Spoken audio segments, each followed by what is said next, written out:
Hi friends, आप सभी का आपके अपने यूट्यूब चैनल यूपीएससी इन्फो 24 में स्वागत है। तो दोस्तों, हम उम्मीद करते हैं कि आप सभी लोग स्वस्थ होंगे और खुश होंगे। फ्रेंड्स, ये जो वीडियो है ये पीजीटी नागरिक शास्त्र का भाग 99 है। तो अगर आप टीजीटी, पीजीटी और एलटी ग्रेड के साथ जीआईसी की तैयारी कर रहे हैं तो ये वीडियो आपके लिए है। दोस्तों, इस वीडियो को स्टार्ट करने से पहले, क्वेश्चन कराने से पहले कुछ महत्वपूर्ण जो तथ्य हैं उनको जान लेते हैं और इन तथ्यों को आप जरूर नोट कर लीजिएगा, क्योंकि यहाँ से क्वेश्चन आने की पूरी संभावना है। तो महत्वपूर्ण तथ्य को देख लेते हैं। तथ्य 1 है, जिस तरह से बिना आत्मविनाश के व्यक्ति अपने जीवन और व्यक्तित्व को दूसरे को नहीं दे सकता, एक पेड़ अपने अंकुरित होने के अधिकार को दूसरे को नहीं दे सकता, उसी प्रकार बिना आत्मविनाश के संप्रभुता दूसरे को नहीं दी जा सकती। ये किसने कहा है? तो ये कथन है लीबर का। ये कथन किसका है? लीबर का कथन है। लीबर क्या कह रहे हैं कि जिस तरह से बिना आत्मविनाश के व्यक्ति अपने जीवन और व्यक्तित्व को दूसरे को नहीं दे सकता है, एक पेड़ अपने अंकुरित होने के अधिकार को दूसरे को नहीं दे सकता है, उसी प्रकार बिना आत्मविनाश के संप्रभुता दूसरे को नहीं दी जा सकती, ऐसा लीबर ने कहा है। अगला है, प्राकृतिक ने मानव जाति को दुख और सुख नामक दो स्वामियों के शाखा में रखा है। ये किसने कहा है? वेंथम ने कहा है। वेंथम ने कहा है कि प्राकृतिक ने मानव जाति को दुख और सुख नामक दो स्वामियों के शासन में रखा है। यह कथन वेंथम का है। अगला कथन देखते हैं, प्रत्येक व्यक्ति एक गिना जाए तो भी एक से अधिक न गिना जाए। यह भी कथन किसका है? वेंथम का है। प्रत्येक व्यक्ति एक गिना जाए, कोई भी एक से अधिक न गिना जाए, ऐसा किसने कहा है? वेंथम ने कहा है। वेंथम ने कहा है कि प्रत्येक व्यक्ति को एक गिना जाए, कोई भी एक से अधिक न गिना जाए, ऐसा कथन वेंथम का है। अगला है, पशुपन खेलना उतना ही अच्छा है जितना कि कविता पढ़ना। वेंथम अपने ऊपर, अपने शरीर और मन पर व्यक्ति संप्रभु है। यह कथन किसका है? मिल का है। ठीक है, सॉरी दोस्तों, यहाँ पे दो कथन है। ठीक है, पशु खेलना उतना ही अच्छा है जितना कि कविता पढ़ना, ये कथन किसका है? तो ये है वेंथम का। ठीक है, ये कथन किसका है? ये है वेंथम का। तो दोस्तों, यहाँ पे दिख रहा है, प्रत्येक व्यक्ति एक गिना जाए, कोई भी एक से अधिक न गिना जाए, यह कथन वेंथम का है। पशुपन खेलना उतना ही अच्छा है जितना कि कविता पढ़ना, ये भी कथन किसका है? वेंथम का। वेंथम का कथन है, पशुपन खेलना उतना ही अच्छा है जितना कि कविता पढ़ना। आगे है, अपने ऊपर, अपने शरीर और मन पर व्यक्ति संप्रभु है। ये भी कथन किसका है? ये कथन है मिल का। अपने ऊपर, अपने शरीर और मन पर व्यक्ति क्या है? संप्रभु है। ये वाक्य किसने कहा है? तो ये मिल ने कहा है। अगला है, व्यक्ति ने स्व संबंधित कार्य में राज्य के हस्तक्षेप नहीं करना चाहिए। व्यक्ति के स्व संबंधित कार्य में राज्य को हस्तक्षेप नहीं करना चाहिए। यह किसने कहा है? मिल ने कहा है। ये किसने कहा है? तो मिल ने कहा है। दोस्तों, यहाँ भी दो कथन है। आगे बढ़ते हैं फ्रेंड्स। अपने ऊपर, अपने शरीर और मन पर व्यक्ति क्या है? संप्रभु है। एक कथन मिल का है। व्यक्ति के स्व संबंधित कार्य में राज्य को हस्तक्षेप नहीं करना चाहिए। यह किसने कहा है? तो मिल ने कहा है। मिल ने कहा है कि व्यक्ति के स्व संबंधित कार्य में राज्य को हस्तक्षेप नहीं करना चाहिए। ये भी कथन मिल का है। अगला है, एक संतुष्ट सूअर से असंतुष्ट सुकरात मनुष्य होना तथा संतुष्ट मूर्ख की अपेक्षा असंतुष्ट सुकरात होना अच्छा है। यह किसने कहा है? तो एक कथन मिल का है। एक संतुष्ट सूअर से असंतुष्ट सुकरात मनुष्य होना तथा संतुष्ट मूर्ख की अपेक्षा असंतुष्ट सुकरात होना अच्छा है। ये किसने कहा है? तो ये कहा है आपके मिल ने। स्वतंत्रता बंधनों का अभाव है, यह भी मिल का कथन है। आगे देखते हैं। अब क्वेश्चन स्टार्ट करते हैं। क्वेश्चन आपका 16 नंबर से स्टार्ट हो रहा है फ्रेंड्स। मेरा कार्यक्रम या मेरा प्रोग्राम कार्य है बात नहीं, यह कथन किसका है? मेरा प्रोग्राम कार्य है बात नहीं, यह कथन किसका है? ऑप्शन ए है मार्क्स का, ऑप्शन 2 है स्टालिन का, ऑप्शन 3 है मुसोलिनी का, ऑप्शन 4 है गांधी का। तो आंसर जो हो जाएगा 3 हो जाएगा दोस्तों, मुसोलिनी का। मेरा प्रोग्राम या कार्यक्रम कार्य है बात नहीं, यह कथन किसका है? तो आंसर हो जाएगा मुसोलिनी का। आपका 3 सही हो जाएगा। व्याख्या देख लेते हैं। मुसोलिनी कहता है कि फासीवाद वास्तविकता पर आधारित है। हमारा काम कार्य करना है, केवल बातें करना नहीं। मुसोलिनी ने यह भी मानने से इनकार किया कि इटली को निष्पक्ष रहना चाहिए। वह ब्रिटेन और फ्रांस के साथ युद्ध में भाग लेना चाहता था। आगे चलते हैं। 17 नंबर क्वेश्चन, निम्नलिखित में से कौन गणराज्य नहीं है? निम्नलिखित में से कौन गणराज्य नहीं है? ऑप्शन 1 है भारत, 2 है नेपाल, 3 है जर्मनी, 4 है फ्रांस। तो आंसर जो जाएगा 17 का वह आपका 2 के साथ जाएगा दोस्तों, नेपाल। नेपाल क्या है? गणराज्य नहीं है। तो दोस्तों नेपाल, लेकिन इस समय जो है वर्तमान टाइम में देखा जाए तो यहाँ पे भी थोड़ा गणराज्य जो था वो हो गया है, ठीक है, नेपाल में भी, ठीक है। तो इसको आप देख लीजिएगा करंट अफेयर के हिसाब से। गणराज्य से आशय ऐसे राज्य से है जहाँ राज्य अध्यक्ष चुनाव के माध्यम से नियुक्त होता है, किंतु नेपाल में राज्य अध्यक्ष आनुवंशिक रूप से चुना जाता है, जबकि भारत, फ्रांस, जर्मनी में राष्ट्र अध्यक्ष का निर्वाचन होता है। दोस्तों ये 2002 का क्वेश्चन था, इसलिए उस समय ऐसा पूछा था। इस समय कुछ प्रक्रियाएं जो हैं बदल गई हैं, तो इसको आप थोड़ा करंट अफेयर से रिलेटेड कर लेंगे। 18 क्वेश्चन, अंतर्राष्ट्रीय न्यायालय कहाँ स्थित है? अंतर्राष्ट्रीय न्यायालय कहाँ स्थित है? जनेवा में, वाशिंगटन डीसी में, द हेग में, मैट्रियस में। तो अंतर्राष्ट्रीय न्यायालय कहाँ स्थित है? तो आंसर हो जाएगा 3, द हेग में। अंतर्राष्ट्रीय न्यायालय कहाँ है? तो हेग में स्थित है।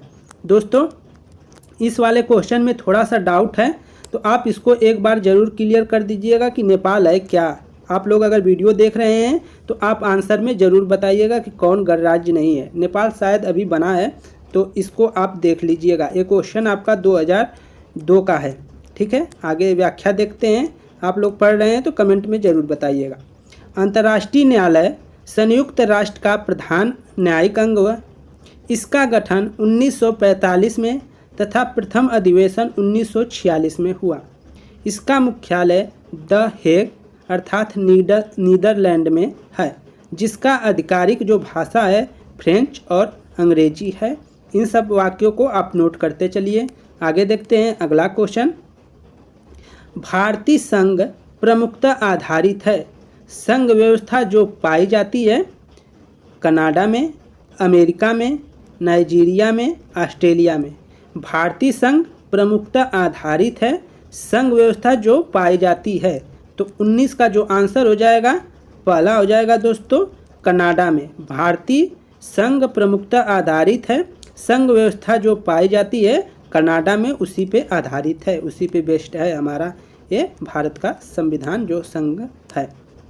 भारत में संघात्मक शासन व्यवस्था कनाडा से ली गई है। यह अत्यंत सशक्त केंद्र होने के आधार पर कनाडाई मॉडल अमेरिकी मॉडल से भिन्न है। भारतीय संघीय कनाडाई संघीय मॉडल के 3 आधार पर समानता प्रदर्शित करती है। ये कौन कौन सा 3 आधार है?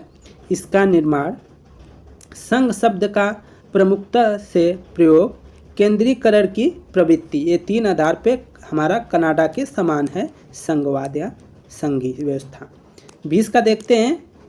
एकलवादी प्रभुसत्ता सिद्धांत के प्रतिपादक थे। एकलवादी संप्रभुता सिद्धांत के प्रतिपादक कौन थे? आपको बताना है। मैकियावेली, ऑस्टिन, लास्की, मिल। तो दोस्तों आंसर जो हो जाएगा ऑस्टिन हो जाएगा। आपका 2 आंसर हो जाएगा। इसको भी आप नोट कर लीजिएगा और देखिएगा कि यहाँ पे एकलवादी संप्रभुता दिया है और यहाँ पे संप्रभुता बस नहीं है। एकलवादी संप्रभुता के प्रतिपादक ऑस्टिन हैं और बोदा भी है, तो ये आप ध्यान रखेंगे, ठीक है। बोधा संप्रभुता रहता तो बोधा ऑप्शन में रहता तो उन्हीं को मारते हम लोग, ठीक है। एकलवादी संप्रभुता के प्रतिपादक ऑस्टिन थे। उन्होंने सर्वोच्च संप्रभुता की शक्ति और अखंडित अर्थात एकलवादी संप्रभुता एक इकाई है जिसका व्यक्तियों अथवा संघों में विभाजन नहीं हो सकता। इसका जो एकलवादी संप्रभुता है, निरंकुश संप्रभुता का भी प्रतिपादन इन्होंने किया है। इसी को निरंकुश संप्रभुता भी अगर पूछे तो आप ऑस्टिन लगा सकते हैं। तो उन्होंने क्या कहा है ऑस्टिन ने, उन्होंने सर्वोच्च प्रभुसत्ता की शक्ति को अखंडित माना है, ठीक है। अर्थात एकलवादी संप्रभुता एक इकाई है जिसका व्यक्ति अथवा संघों में विभाजित नहीं हो सकता, ऐसा ऑस्टिन का मानना है। 21 नंबर क्वेश्चन देखते हैं। निम्नलिखित में से कौन अंतर्राष्ट्रीय संबंधों में यथार्थवादी सिद्धांत के प्रतिपादक नहीं है? ऑप्शन 1 है हांस जे मार्गेनथाउ, ऑप्शन 2 है जॉर्ज केनान, ऑप्शन 3 है जॉन हर्ज, ऑप्शन 4 है वुडरो विल्सन। तो आंसर जो हो जाएगा दोस्तों 4 हो जाएगा, वुडरो विल्सन। निम्नलिखित में से कौन अंतर्राष्ट्रीय संबंधों में यथार्थवादी सिद्धांत के प्रतिपादक नहीं है? तो वो है वुडरो विल्सन, बाकी के तीनों हैं। व्याख्या देखते हैं।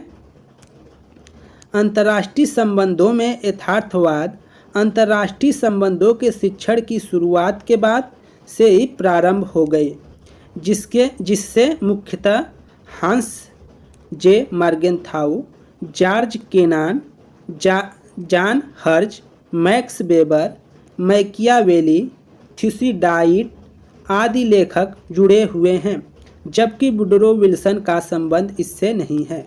तो जो लोग मुख्यतः अंतर्राष्ट्रीय संबंधों में यथार्थवाद अंतर्राष्ट्रीय संबंधों के शिक्षण की शुरुआत के से बाद ही प्रारंभ हो गई थी, और उसमें जो मुख्य रूप से जुड़े हैं उसमें हैं मार्गेनथाउ, कैनान, हर्ज, मैक्स वेबर, मैकियावेली, थ्यूसिडाइड आदि जो है इससे जुड़े हैं। वुडरो विल्सन का संबंध इससे नहीं है, इसको आप नोट कर लेंगे। आगे 22 नंबर क्वेश्चन। निम्नलिखित में से कौन खेल सिद्धांत से नहीं जुड़ा है? निम्नलिखित में से कौन खेल से नहीं जुड़ा है, खेल सिद्धांत से नहीं जुड़ा है? आर गांस्की, स्नाइडर,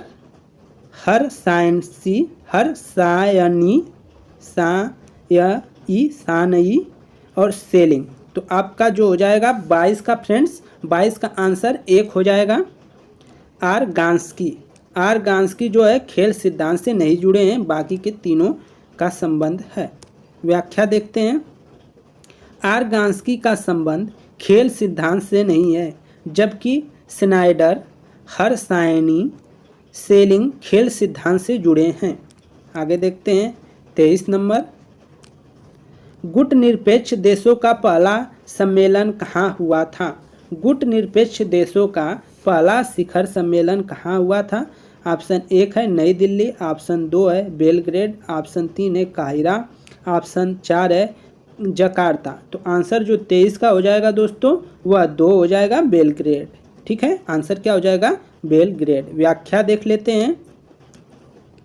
गुट निरपेक्षता का पहला सम्मेलन वर्ष 1961 में बेलग्रेड में हुआ, जिसमें भारत की ओर से प्रधानमंत्री जवाहरलाल नेहरू ने भाग लिया। ठीक है, मार्शल टीटो ये सब लोग भी थे इसमें। अगला क्वेश्चन, शांति के लिए एकता प्रस्ताव कब पारित किया गया था? शांति के लिए एकता प्रस्ताव कब पारित किया गया था? ऑप्शन 1 है कोरिया संकट के समय, 2 है स्वेज संकट के समय, 3 है कांगो संकट के समय और 4 है क्यूबा संकट के समय। तो 24 का आंसर जो हो जाएगा 1 कोरिया संकट के समय, ऑप्शन 1 सही है। व्याख्या देख लेते हैं। शांति के लिए एकता का प्रस्ताव कोरिया संकट के समय में पारित किया गया था। आगे देखिए 25 नंबर क्वेश्चन, सतत क्रांति का सिद्धांत किसने दिया? सतत क्रांति का सिद्धांत किसने दिया है? ऑप्शन 1 है मार्क्स, 2 है लेनिन, 3 है माओ, 4 है हो चिन मिन। तो आंसर जो हो जाएगा 3 सही हो जाएगा दोस्तों। माओ ने। सतत क्रांति का सिद्धांत किसने दिया है? बहुत ही इंपॉर्टेंट क्वेश्चन है, माओ ने दिया है। व्याख्या है सतत क्रांति का सिद्धांत माओ ने दिया है। तो फ्रेंड्स ये क्वेश्चन यहीं पे समाप्त होते हैं। उम्मीद करता हूँ कि ये वीडियो आप लोगों को पसंद आई होगी। अगर वीडियो आपको थोड़ा भी 1% फ्रेंड्स पसंद आई है तो प्लीज़ वीडियो को लाइक कर दें। दोस्तों आप चैनल पे हैं तो चैनल पे नए हैं तो चैनल को ज़रूर सब्सक्राइब कर दें। दोस्तों आप लोग जब मोटिवेट करते हैं ना तो मन करता है कि कितना मेहनत करें, ठीक है। आप लोग के एक लाइक और सब्सक्राइब करने के वजह से ही इतना मोटिवेशन मिलता है ना कि हमारा मन करता है दिन भर मेहनत कर कर वीडियो लाएं, लेकिन 3 से 4 घंटा लग जाता है, जिसके वजह से बनाने में, कुछ इधर टाइपिंग करने में, थंबनेल बनाने में तो बहुत टाइम लगता है। लेकिन आप लोग कमेंट में ज़रूर बताते रहिए कि आपको पॉलिटी, हिस्ट्री या अन्य सब्जेक्ट से किस टॉपिक्स पे वीडियो चाहिए। तो आप लोग का सजेशन मिलता रहेगा तो बहुत अच्छा रहेगा। और सभी लोग को शुभ रात्रि, नमस्कार।